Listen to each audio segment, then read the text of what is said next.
मुंबईतील विविध भागांमध्ये उत्तर भारतीय सेनेकडून वादग्रस्त बॅनरबाजी करण्यात आली आहे। उत्तर भारतीय बटोगे तो पिटोगे असा बॅनरवर उल्लेख होता।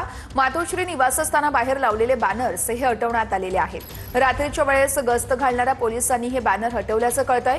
उत्तर भारतीय सेनेच्या सुनील शुक्ला यांनी बॅनर लावले होते आणि तेच बॅनर पोलिसांकडून हटवण्यात आलेले आहेत। उत्तर भारतीय बटोगे तो पिटोगे असा संपूर्ण आशय या बॅनरवरती लिहिण्यात आलेला होता। दोन दृश्य शिवसेना भवन परिसरामध्ये देखील हेच बॅनर्स लावण्यात आले, तर तिकडे अंधेरी रेल्वे स्थानक परिसरात देखील बटोगे तो पिटोगे अशा आशयाचे हे बॅनर लावण्यात आले। या संदर्भात गिरीश गायकवाड आमचे प्रतिनिधी आपल्याला सविस्तर अपडेट्स देत आहेत। गिरीश, आपण पाहतोय की मातोश्री परिसरामध्ये सध्या बॅनरबाजी झाल्याचं चित्र आपल्याला पाहायला मिळतंय आणि बटोगे तो पिटोगे अशा आशयाचे बॅनर आहेत ते काही अज्ञातांकडून काल रात्री लावण्यात आल्याची प्राथमिक माहिती मिळते आणि हे बॅनर सुद्धा पोलिसांना जेव्हा माहिती मिळाली तातडीने हटवण्यात आलेले आहेत। याचे काही फोटोज आणि व्हिडिओ सुद्धा समोर आलेले आहेत जे आपण पाहतोय आणि त्यामुळे आता निश्चितच गिरीश, या संदर्भातले अपडेट आपल्याकडून घेत राहणार आहोत।